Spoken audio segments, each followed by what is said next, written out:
Hola alumnos, ¿cómo están?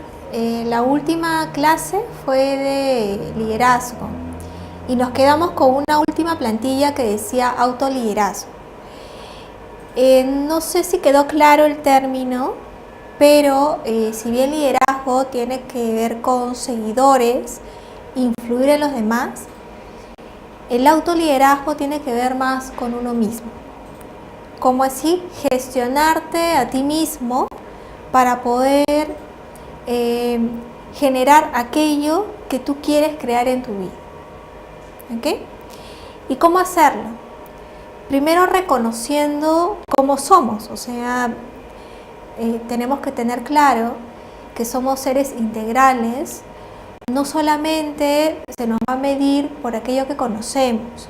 Al principio de todo el curso les había indicado de que lo que se valora actualmente en el mercado, aparte de las competencias técnicas, ¿no?, son aquellas competencias emocionales o las competencias que tiene la persona para poder trabajar con los demás, comunicarse y poder desarrollar un buen equipo de trabajo, ¿no? Importante era el tema de la comunicación asertiva, saber negociar, trabajar en equipo, ¿no?, y tener liderazgo. El liderazgo de por sí se logra cuando uno tiene también un buen manejo de sí mismo, un autoliderazgo. Por ahí les planteé una teoría que era de Daniel Goleman, que hablaba de la inteligencia emocional, la resonancia del líder. Entonces, el líder tiene esta capacidad para gestionar muy bien sus emociones. Y acá lo que vamos a hacer es eso. Vamos a ver al ser desde un enfoque muy integral. ¿Ok? Y por eso que el primer tema son las competencias emocionales. Hay que conocer ahora a qué hablamos con emociones. Primero, tener claro que lo emocional es precursor de la acción. Nos predispone a actuar y nos posibilitan acciones, crean mundos. O sea, si yo por ejemplo tengo molestia o tengo rabia, esta emoción podría hacer que nos posibiliten algún determinado grupo de acciones y por ende se nos abren mundos determinados, ¿no? O sea, si yo tengo molestia, puedo ser que yo evite algo, puede ser que yo más bien me afronte, puede ser que más bien me defienda o que sea más confrontativo. O sea, nos posibilitan acciones y nos abren mundos. Y tanto emociones como estado de ánimo son necesarios. Es parte de la naturaleza humana como seres evolutivos. Nosotros, gracias a las emociones, hemos podido sobrevivir. Por ejemplo, es necesario el miedo para poder protegernos, ¿no? Igual, el tema de la ternura es importante para cuidar. Entonces han sido necesarios las emociones y estados de ánimo para tomar acción de aquello que nos estamos valorando en ese momento, ¿no? Y son fundamentales para nuestra vida. Y las emociones se componen de emociones que son transitorias y estados de ánimo que son permanentes. Ambas se relacionan y se transforman la una a la otra.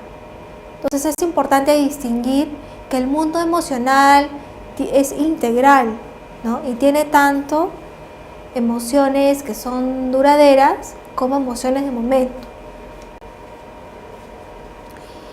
¿Qué son los estados de ánimo? Para eso, ustedes ven en la parte superior una tabla. Está dividida en lo siguiente: en la facticidad de la vida y en posibilidad de la vida. ¿A qué nos referimos como facticidad de la vida?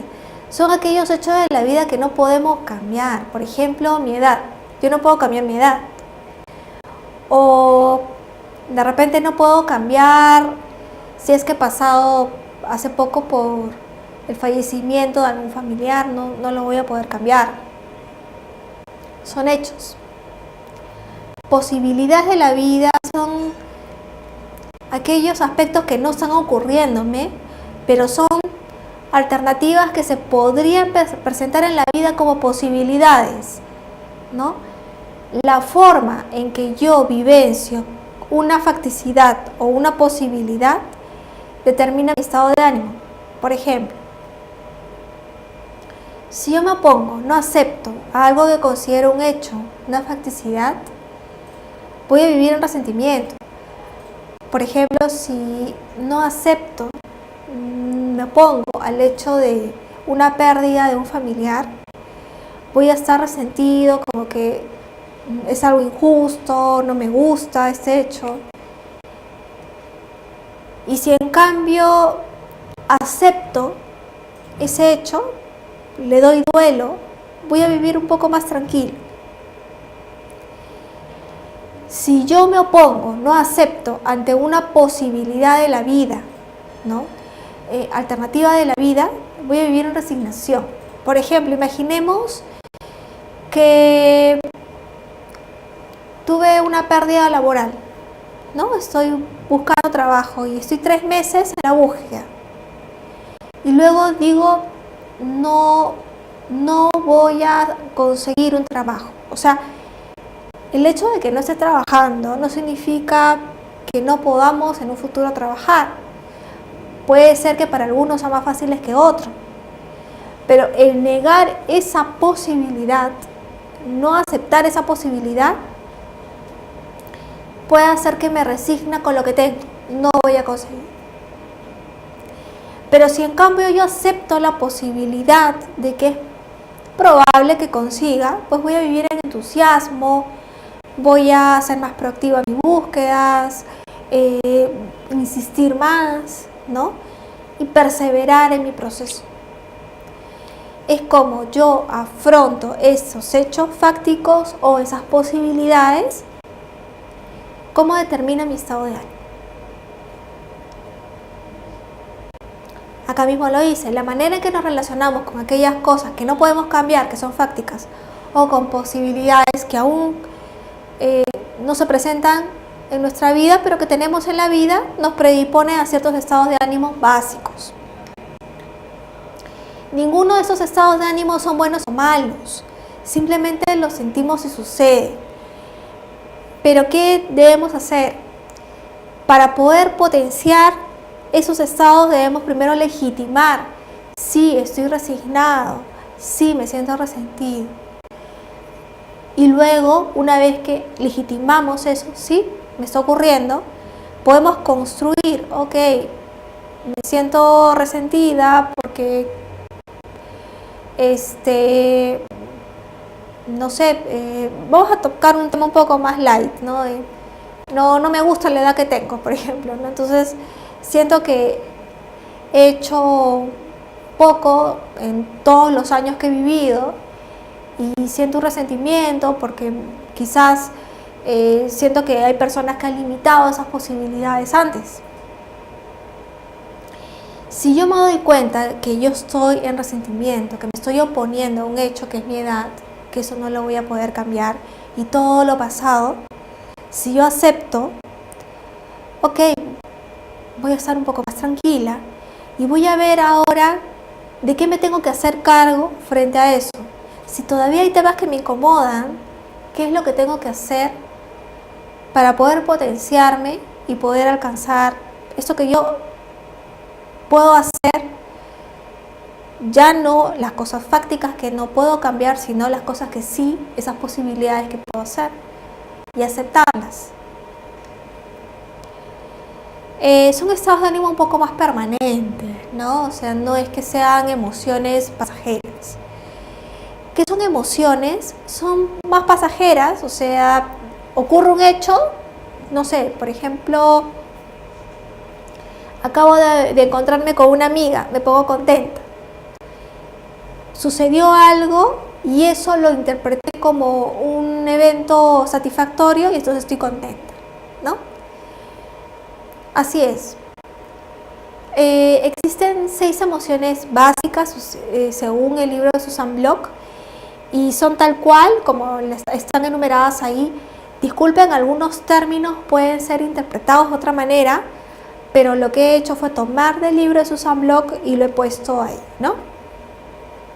Según ella, ¿cuáles son las emociones básicas? Alegría, tristeza, rabia, miedo, ternura, erotismo. Lo último, por favor, no lo entiendan de un término amoroso, sino entiéndanlo como algo vital, como algo que te genera a buscar eso que te llena de vitalidad, de energía, de vida. ¿Ok? ¿Y por qué se habla de emociones básicas? Simple, o sea, son emociones que nacemos con ellas. Se dan, ustedes pueden ver a cualquier otro ser humano en el mundo, también nace con estas emociones. Culturalmente podemos vivenciar más unas que otras, pero nacemos con ellas. ¿Ok? ¿Y para qué está la tabla? La tabla está porque como son emociones básicas, las sentimos todas, es bueno saber cuándo está gestionado de una forma equilibrada o cuándo no, cuándo se está vivenciando de una forma que no está equilibrada. Por ejemplo, si está en exceso o en déficit, ¿no? Y ambos extremos no son buenos para ninguna de las emociones. No solamente para aquellas que culturalmente no son tan válidas. Por ejemplo, la alegría. ¿De qué da cuenta? De algo que tú has ganado, de algo que tú sientes que bueno, es algo para, como dice ahí, para celebrar. Te sientes abundante, sientes que hay que agradecer, ¿no? Eso es bueno siempre y cuando celebremos aquello que hemos recibido como algo valioso, importante, que nos genera satisfacción. ¿Cuándo podría ser negativo? Cuando está en exceso. ¿Qué significa eso? Derroche. O sea, que tú siempre necesites estar en constante sentido de alegría, derrochas mucho. Y puede ser que eso no te hagas muy consciente, ¿no? de la realidad que está ahí, y busques sobreestimular esta alegría cuando hay situaciones que necesitan otro tipo de emociones, ¿no? Pero también el otro extremo es mal, de estar en déficit, en ingratitud, sentir que nada merece ser celebrado, que no merece nada sentir alegría. Hace que uno se sienta pues desmotivado, apático, ¿no? Sin ganas de celebrar, un poco decaído. Entonces ningún extremo es bueno. La tristeza da cuenta de algo que hemos perdido, que ya perdimos, ¿no?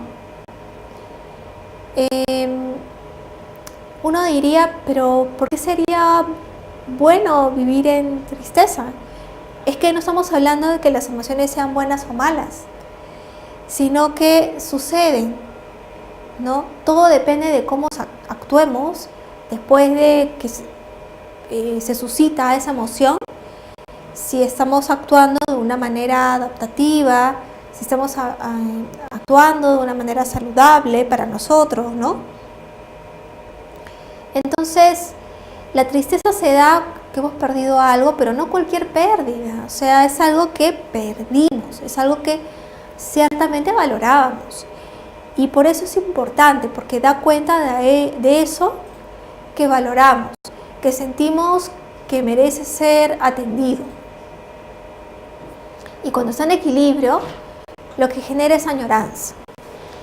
Pero ¿qué pasa cuando hay en exceso? Si tenemos demasiada tristeza, genera depresión. Y si más bien hay un déficit de tristeza, sentimos indolencia, sentimos que nada nos importa, ¿no? Entonces, el no sentir tristeza tampoco es bueno, porque podemos ser indolentes de repente a una pérdida de algún familiar. O sea, nada nos genera daño, pero nada valoramos. Entonces, ¿qué es importante? Ok, si sentimos tristeza hay que legitimar esa tristeza, pero también hacernos cargo de eso que estamos valorando, ¿no? La rabia, la molestia, uno diría que es malo. No, es cómo actuamos la rabia y cómo interpretamos la rabia. Si la rabia lo interpretamos como que esto está dando cuenta que me genera daño, no es algo justo, es injusto, y vamos a ir en defensa de la integridad. Si es algo que nos hace daño de verdad, está en equilibrio. Pero si asociamos rabia con agresión, ahí quizás esa asociación sí nos sea perjudicial y podemos actuar en exceso, ser prepotentes. ¿Por qué la rabia es adaptativa? ¿Qué pasaría si hay un déficit? Nos sentimos impotentes, desamparados. ¿Recuerdan ustedes esa marcha que hubo hace poco, la no violencia contra la mujer, una marcha multitudinaria en todo el país? Pues era a raíz de algunas injusticias que se daban con relación a ciertos maltratos físicos de algunas mujeres. Algunas de ellas se sentían desamparadas, tenían la rabia en déficit, sentían impotencia, entonces no se defendían. ¿Qué fue esa, mientras no sea violencia, una marcha pacífica era algo que entraba en defensa de una dignidad? Y eso nace de una indignación. Tienes que tener un poco de rabia para eso, ¿no? El miedo. Uno diría, ¿por qué el miedo se tiene que gestionar? Sí, el miedo es muy importante para la adaptación humana. O sea, habla de una posible pérdida futura que podrías perder. Bueno, si tú, por ejemplo, actúas con equilibrio según tu miedo, eres prudente, o sea, no directamente, como se dice, te tiras a la piscina, ¿no? Porque, ok, uno se puede tirar a la piscina con valentía, pero a conciencia. Digamos, no te vas a tirar a la piscina y te das cuenta pues que está vacía, que no, o que no sabes nadar y es muy profunda y no llevas salvavidas. O sea, el miedo te ayuda a ser precavido o a ser valiente, pero sobre todo consciente en tu valentía que tienes miedo y que tienes que protegerte, ¿no?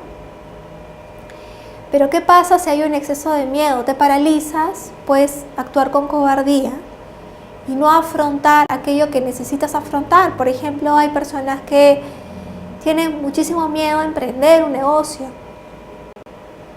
Sienten que van a perder. Ok, actúa con prudencia. De repente este no es tu momento, tienes que investigar más, prepararte más, ¿no?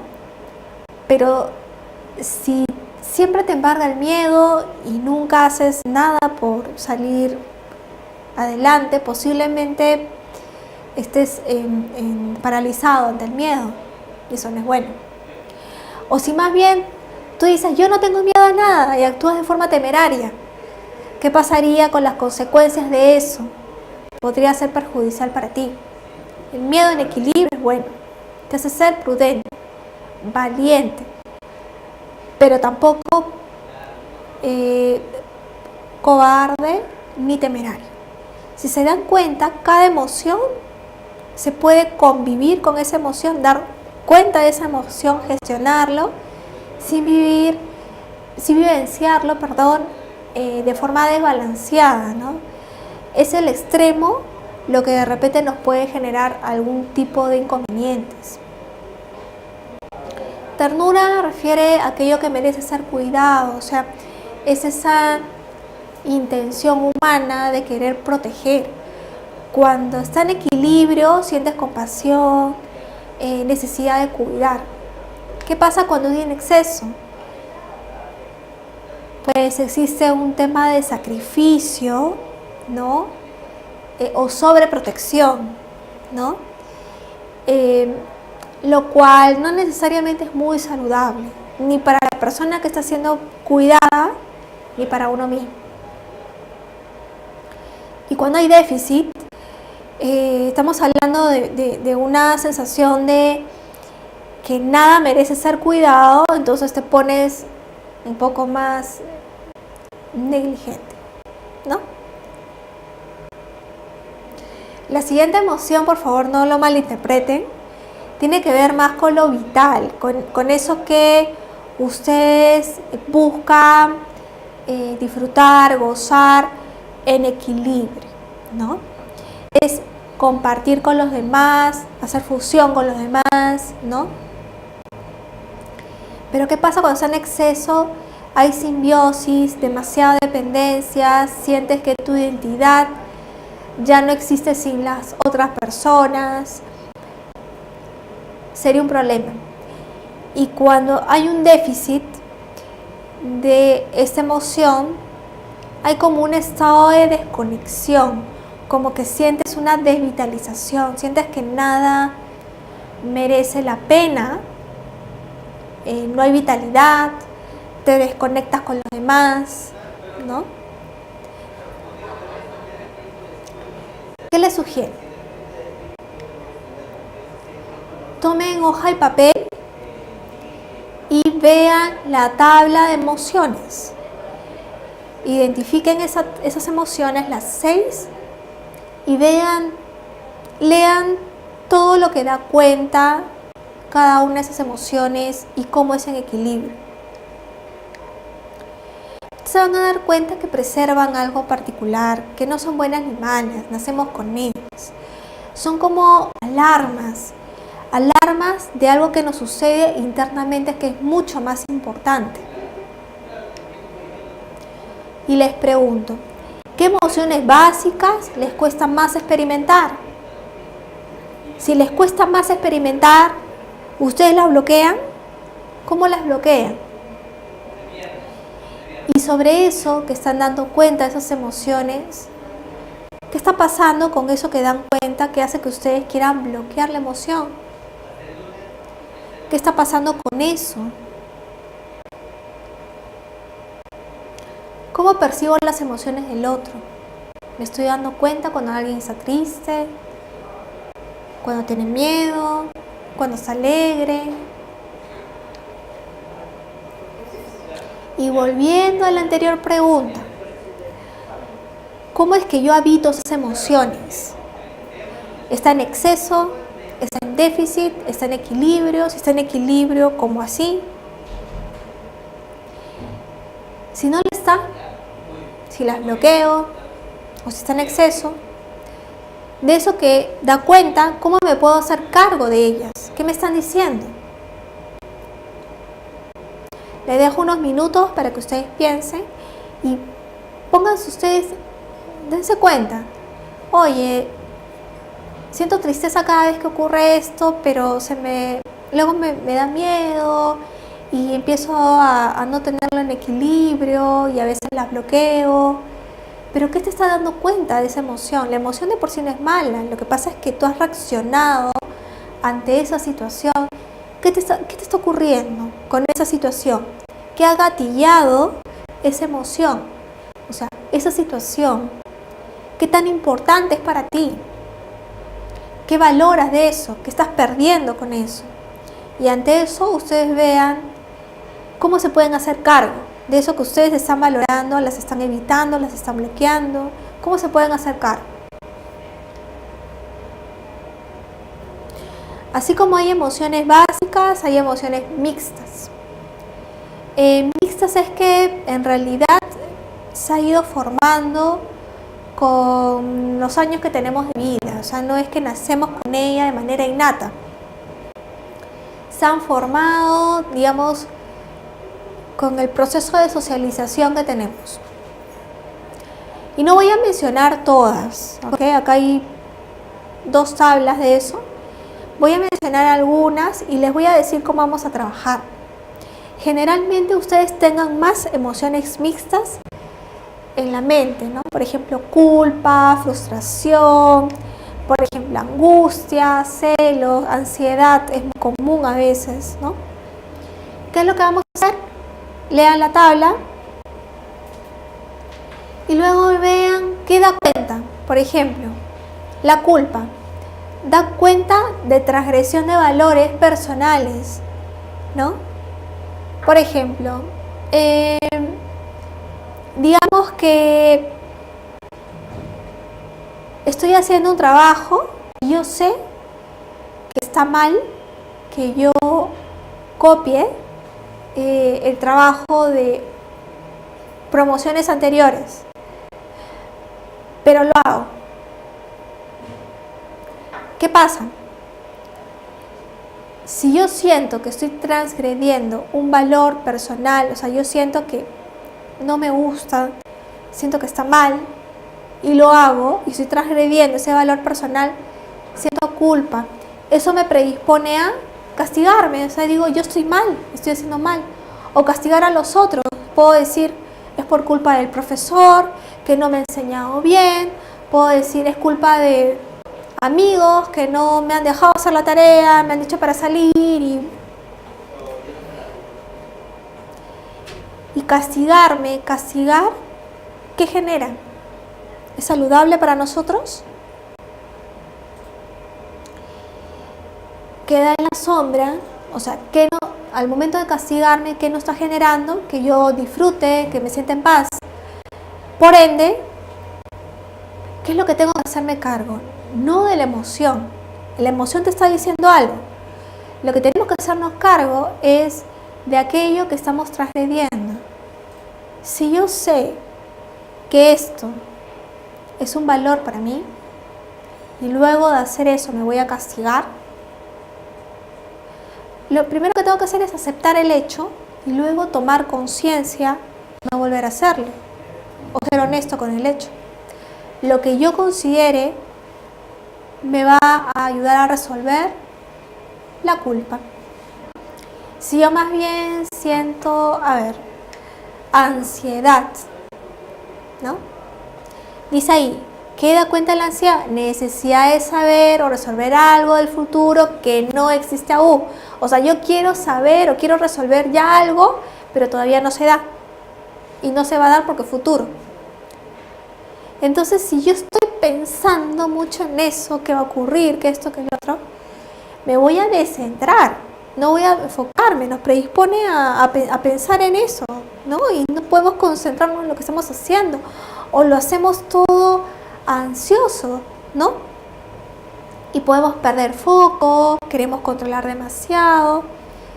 Si ya sabemos que algo del futuro necesitamos controlar, necesitamos saber, resolverlo ya, todavía no se da, lo que tenemos que hacer, y sabemos que nos está predisponiendo a que nos falte foco, a que nos estemos descentrando, la idea es simplemente soltar aquella idea de control y poder centrarnos en aquello que sí podemos ir controlando y tomar las cosas con más quietud. La emoción de por sí nos está alertando de que nos estamos descentrando, desenfocando y queriendo algo más que no es posible en este momento resolver, ¿no? Bueno, y acá hay algunas características que distinguen emociones y estados de ánimo. Por ejemplo, la dirección que dice ahí de las emociones es que va desde el mundo externo hacia la persona, y el estado de ánimo es al revés. La persona ya tiene el estado de ánimo independientemente de lo que pase en el mundo. La duración de las emociones son más cortas y el estado de ánimo es mucho más permanente. Ambos tienen lo siguiente: hay integridad, son precursores de acciones y generan un aprendizaje, ¿no?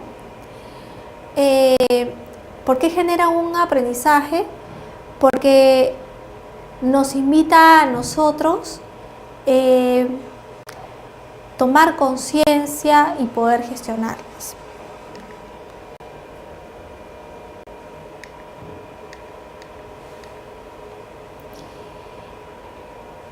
El coaching un poco tiene que ver con el tema de la integralidad como técnica. no es posible entender lo lingüístico solamente. O sea, estos son los conceptos, tú tienes que hacer así. También tienes que entender lo emocional, lo corporal, ¿no? Cada una de estas dimensiones del ser humano se relacionan totalmente, ¿no? Y cuando nosotros hacemos conversaciones de coaching, debemos de tener en cuenta que estamos hablando con un ser integral, no solamente lingüístico. Acá cerramos el tema de emociones para entrar justamente al tema de corporalidad.